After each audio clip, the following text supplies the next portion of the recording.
L'inquiétude te fait réfléchir sur la puissance ou la grandeur de tes problèmes au lieu de réfléchir ou de méditer sur la puissance et la grandeur de Dieu. L'inquiétude ne traite pas le problème. Jésus a dit, qui de vous, par ses inquiétudes, va ajouter une coudée à la durée de sa vie? Tu ne vas rien changer. L'amplitude non seulement ne résout pas le problème, l'inquiétude, augmente, amplifie le problème dans ta tête.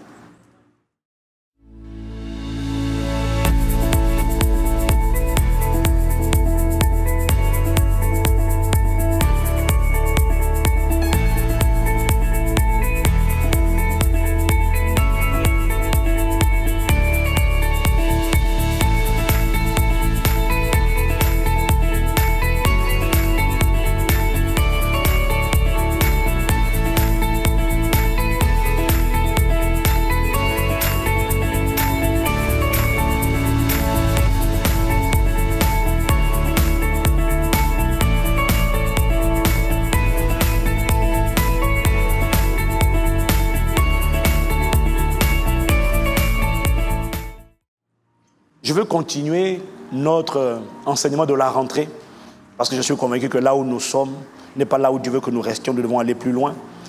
Et le Seigneur n'a fait que commencer, il va continuer et achever. Quelqu'un me dit Amen. Nous sommes en train de parler depuis le début de la rentrée, depuis la fin du mois dernier. Nous sommes en train de parler des 3 causes majeures qu'on a vues dans la Bible, de l'assoupissement spirituel, de l'assoupissement, c'est-à-dire du sommeil de l'esprit qui ne doit pas dormir. Nous sommes en train de parler des 3 causes d'assoupissement.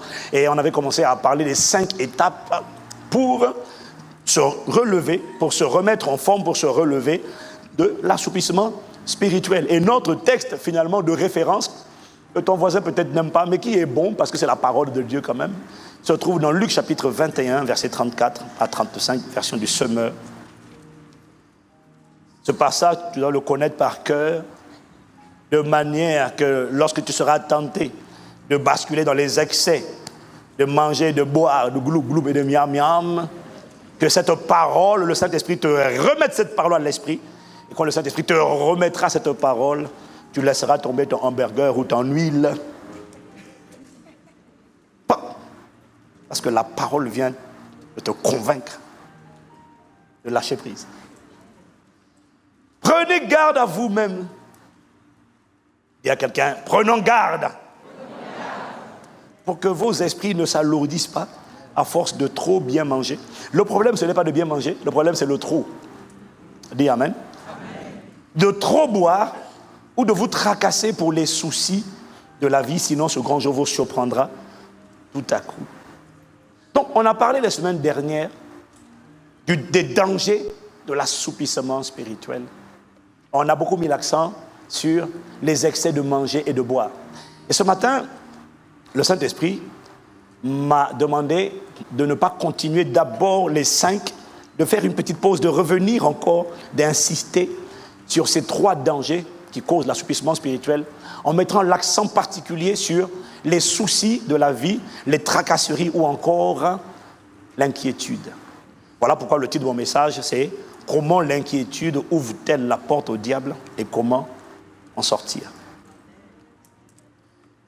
Nous avons vu que méditer, ruminer, réfléchir constamment à des pensées qui te plongent dans l'inquiétude, dans les soucis, nous avons vu que cela alourdit, assoupit, endort, plonge dans un sommeil, anesthésie ton homme intérieur.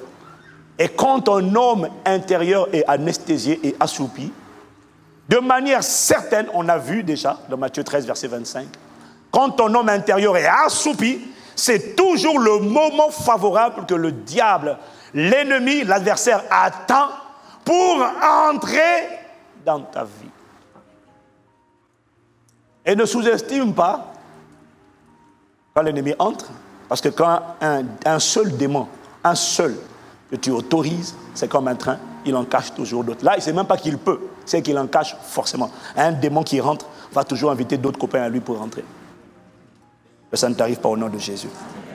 Donc on a dit que chaque fois qu'un enfant de Dieu, tu es né de Dieu, mais chaque fois qu'un enfant de Dieu, est soudainement oppressé, harcelé.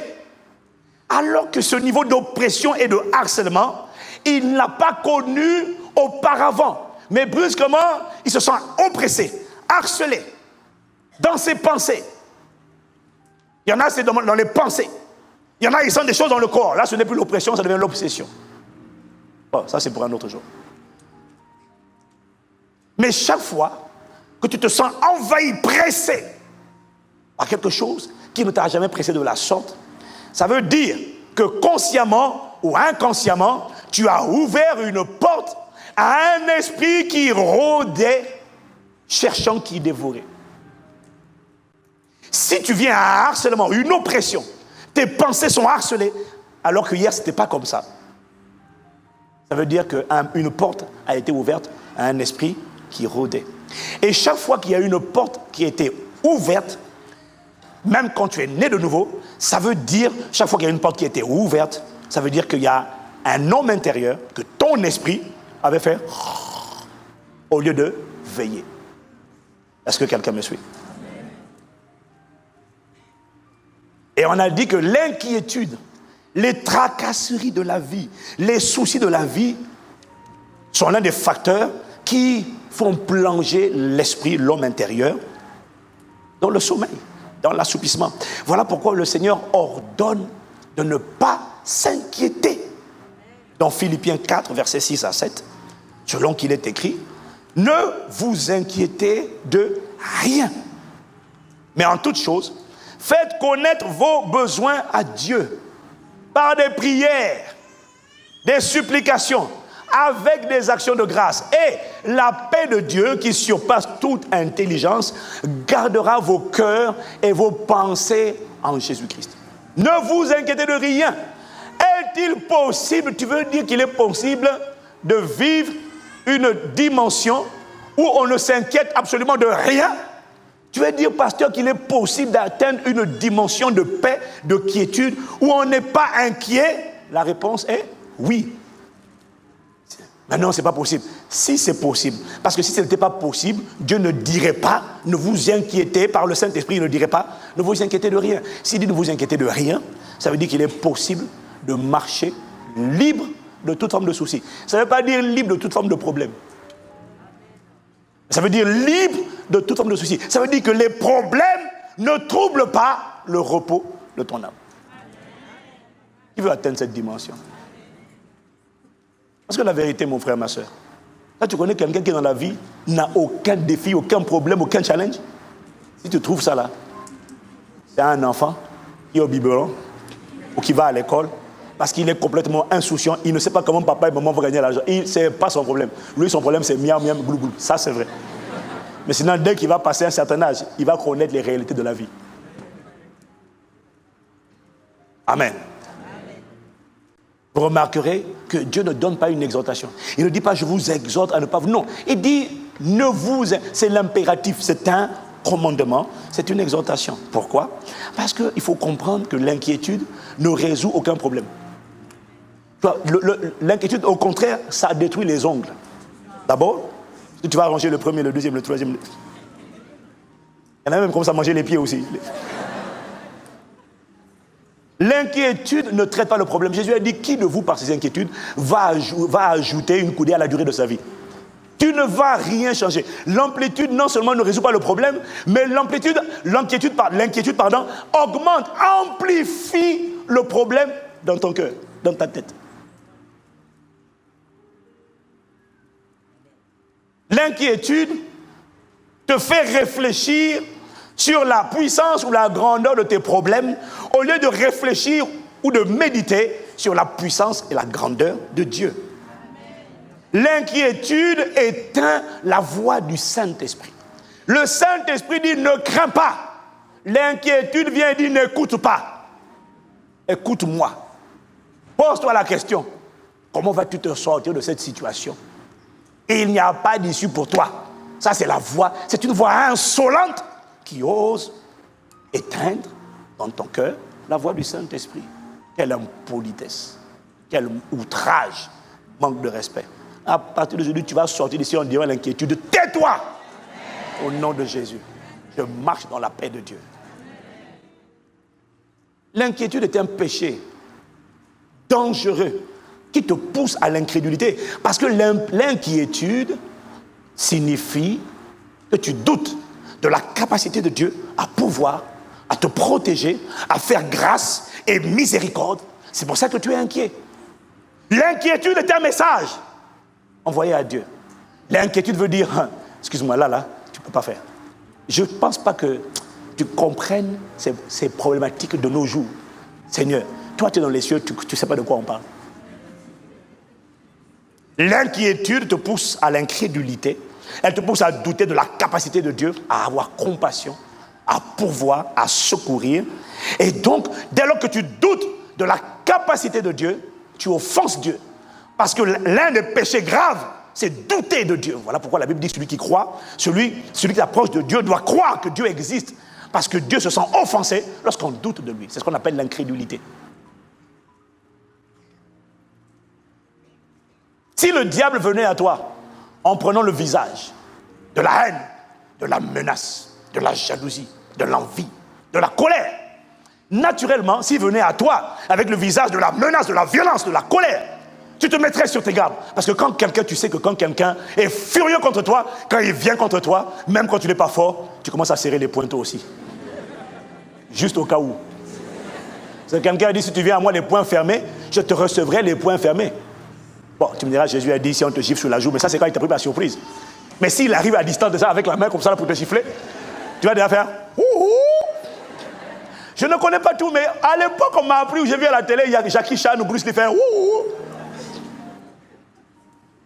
Si le diable venait à toi, le front fermé, tu te mettrais sur tes gardes, tu veillerais. Mais lorsqu'il vient à travers l'inquiétude, les excès de manger et de boire, les gens sourient. Ils sont détendus, ils sont relax. Parce que, ils ne sont pas conscients d'abord que l'inquiétude est un péché qui offense Dieu. Ils ne sont pas conscients de ce que dès lors que c'est un péché, il y a un esprit qui agit derrière. Chaque fois qu'il y a un péché, il y a un esprit qui pousse à ce péché. S'il y a le péché d'impudicité, c'est parce qu'il y a un esprit d'impudicité. S'il y a le péché du mensonge, c'est parce qu'il y a un esprit de mensonge. S'il y a le péché du vol, c'est parce qu'il y a un esprit de vol. Est-ce que quelqu'un me suit? Est-ce que quelqu'un me suit? Quand l'inquiétude et les excès de table viennent, les gens sourient. Parce que, ils ne savent pas que c'est un péché. 2, ils ne savent pas qu'ils sont en train d'offenser Dieu. 3, ils ne savent pas qu'ils sont en train de nuire à leur propre être intérieur. Et ils sont en train de l'alourdir. L'inquiétude, les excès de manger et les excès de boire sont des péchés subtils, rusés, parce qu'ils ont l'air sympathiques. Parce que l'inquiétude est un péché populaire du XXIe siècle. Les gens aiment bien dire, ça va toi? Ah, j'ai le cafard, là, j'ai trop de problèmes, je me sens stressé, là, je me sens stressé. Et comme généralement quand tu dis ça à quelqu'un, lui aussi il est stressé. La plupart des gens sont stressés. Donc, ça fait cool. T'es stressé? Ah, t'es stressé? Ah, moi aussi je suis stressé, cool, là. Et toi c'est quoi? Moi c'est le mariage. Et toi c'est quoi? Le travail. Et toi c'est quoi? L'enfant. Et toi c'est quoi? Oh ben dis donc, on est tous stressés les gars.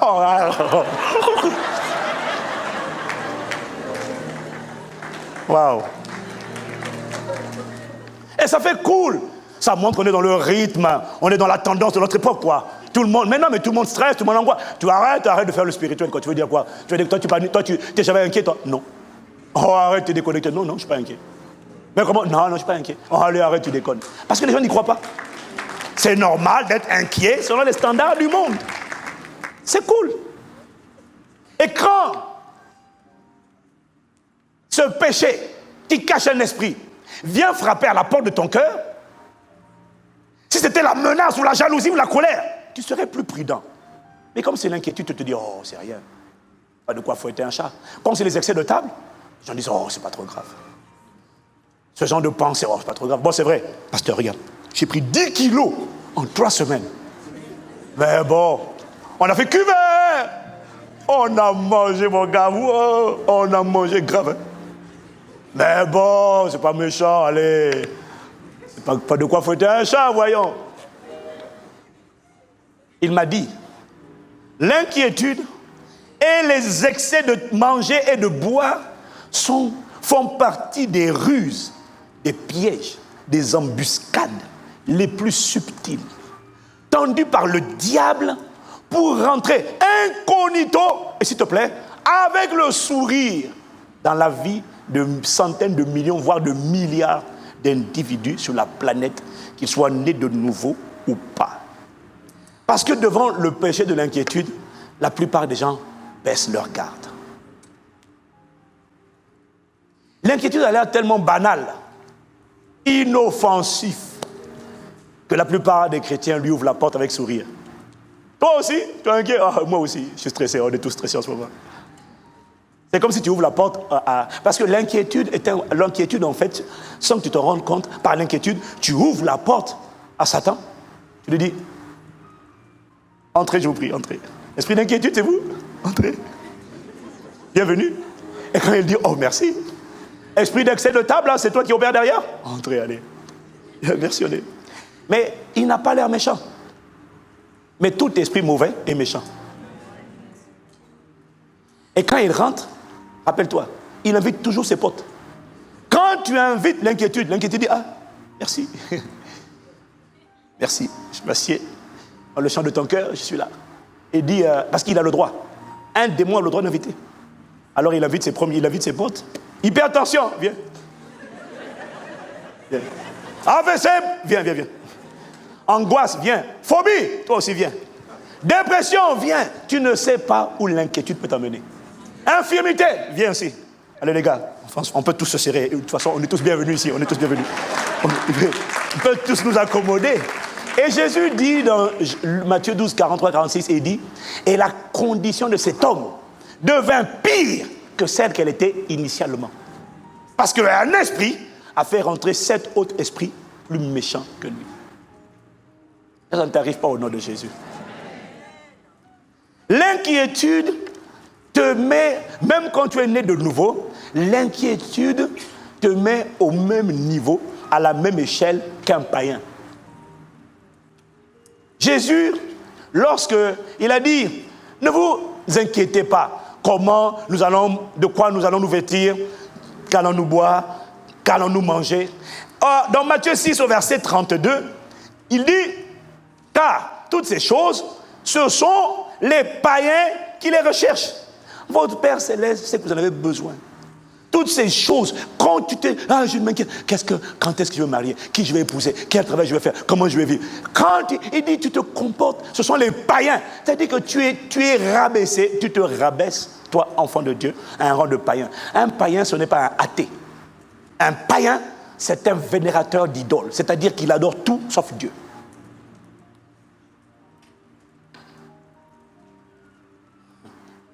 Dieu te délivre du paganisme au nom de Jésus. Que dans ta vie, seul son nom soit sanctifié. Ça veut dire que seul lui soit reconnu comme Dieu.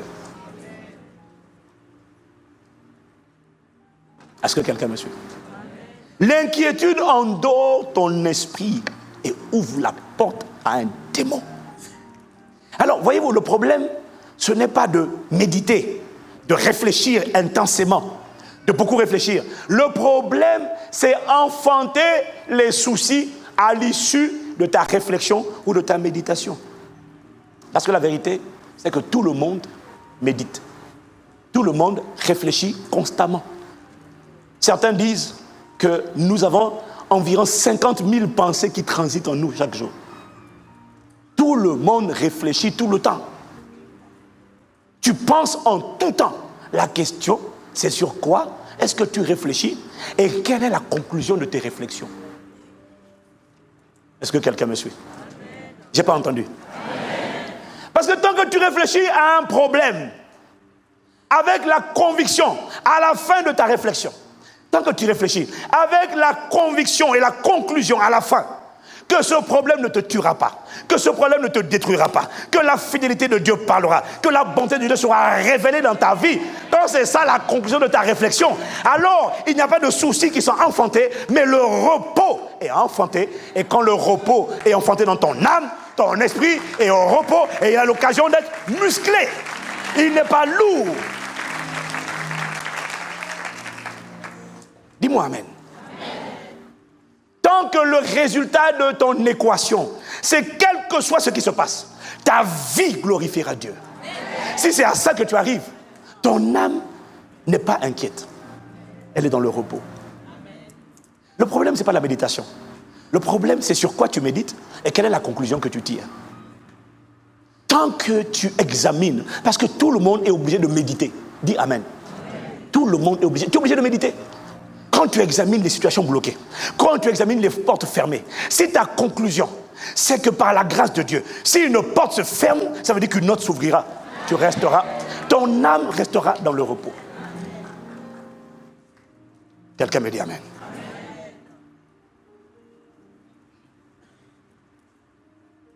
Tant que ta conclusion, c'est que tu as examiné ta vie. Tant que ta conclusion, c'est, attends, j'ai examiné la vie d'autres personnes qui ont marché avec Dieu, qui ont servi avec Dieu. Je peux m'identifier, je peux voir que les paroles du psalmiste qui disait, j'ai été jeune et j'ai vieilli. Jamais je n'ai vu le juste abandonné de l'Éternel, ni sa postérité mendier son pain. Si le résultat de ta méditation, c'est que tu arrives à cette conviction que pour moi, cette parole-là aussi s'accomplira, alors ton âme n'est pas troublée, elle n'est pas inquiète, elle est dans le repos. Dis-moi Amen.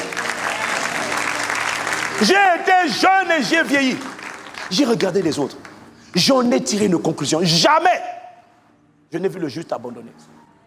Et sa postérité mendier son pain. Donc ma conclusion à moi, même si moi je galère, ma postérité ne mendiera pas au nom de Jésus. La malédiction s'arrête à partir de moi au nom de Jésus. Le manque s'arrête à partir de moi au nom de Jésus. Mes enfants seront comme des flèches propulsées vers leur destinée. Je laisserai un héritage aux enfants de mes enfants. Je les vois se déployer, je les vois conquérir, je les vois briller et influencer, je les vois révéler Christ. Si c'est ça le résultat de ta méditation, alors ton âme n'est pas inquiète, elle est dans le repos.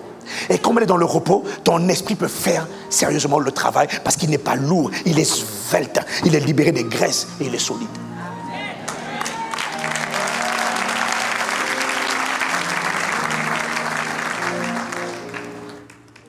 Tant que le résultat de ta méditation, c'est 1 Corinthiens 10, verset 13, version du Semeur, où il dit, les tentations qui vous ont assaillis sont communes à tous les hommes. D'ailleurs, Dieu est fidèle et il ne permettra pas que vous soyez tentés au-delà de vos forces.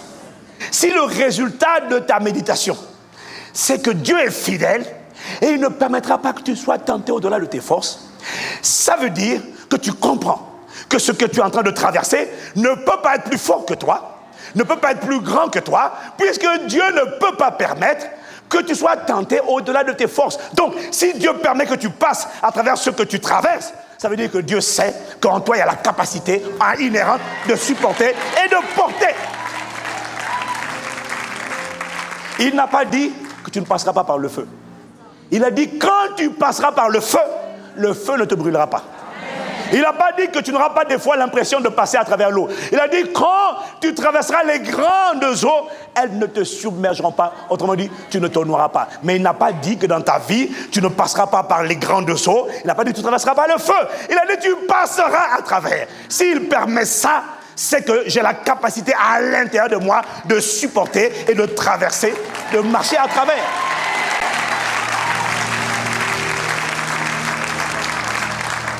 C'est aussi simple que ça. Pourquoi? Parce que c'est ça que Dieu a dit. Il ne permettra pas que je sois tenté au-delà. Donc si Dieu permet ça, c'est qu'il sait que je peux traverser. Dis-moi encore amen. Parce que la vérité est que tu ne sais pas de quoi tu es capable. La plupart des hommes opèrent même pas avec 10% de leur potentiel. Il y en a qui disent même pas 5% de leur potentiel. D'autres disent même pas 1% de leur potentiel. Tu ne sais pas de quoi tu es capable. Tu ne sais pas ce qu'il y a en toi, tu ne sais pas. Je me rappelle l'histoire de cette femme qui avait un enfant unique. Et l'enfant unique, on ne sait pas comment, elle a eu un accident. L'enfant unique s'est retrouvé sous la voiture. L'enfant unique s'est retrouvé sous la voiture. On ne sait pas comment cette femme a fait, elle a soulevé la voiture. Elle a soulevé. J'ai appris depuis des années que la force n'est pas dans les muscles, elle est dans la vision. Depuis longtemps. La force vient de ce que tu vois. Oh, Katala. C'est-à-dire, hey, je ne sais pas pour toi, mais même si tu n'es pas fort, si quelqu'un attaque tes enfants, mon gars, Aya, Shakalamaha, Même s'il fait 2 mètres, même s'il fait 2 mètres, tu vas trouver quelque chose. Gars, je ne sais pas comment, hein. Tu vas trouver quelque chose. Pasteur Mathieu disait la dernière fois, faut pas... Comment il avait dit ça? Quand il disait que, en tout cas, faut pas une maman, quand elle aime son enfant, faut pas blaguer avec son enfant. C'est-à-dire que les femmes, tu as l'impression qu'on dit c'est le sexe faible là. Mais des fois, elle va te manifester une force que tu n'as jamais vue. Touche seulement à son enfant. Maman, bon, ça c'est elle. Si c'est vrai pour toi, dis Amen. Même si tu n'es pas fort, toi tu peux encaisser, il n'y a pas de problème. Mais il y a des gens que tu aimes, quand on les touche, excusez-moi, normalement je ne suis pas fort, mais là, excusez-moi, là, chez Kadarababo, transmutation, libre katala.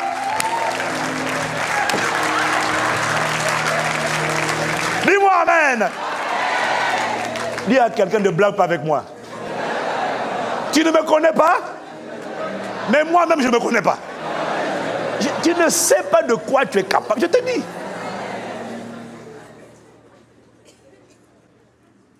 Quelqu'un me dit Amen.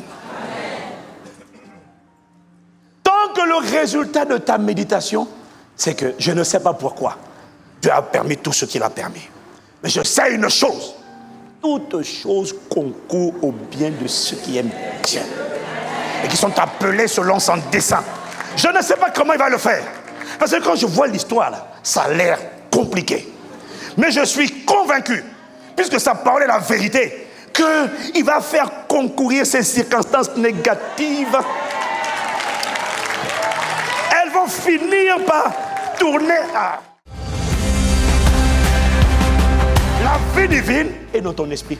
La sagesse est dans ton esprit. La puissance est dans ton esprit. L'autorité est dans ton esprit. La faveur est dans ton esprit. La santé est dans ton esprit. La guérison est dans ton esprit. La création de richesse. Tout l'homme là, il est riche, il est puissant, il est conquérant, il est héritier, il a tout. Le défi, c'est qu'il faut que ça quitte l'esprit, que ça impacte l'âme, que ça arrive jusqu'au corps. Le problème, quand l'esprit dort, l'héritage dort. Parce que l'esprit ne travaille pas pour manifester l'héritage.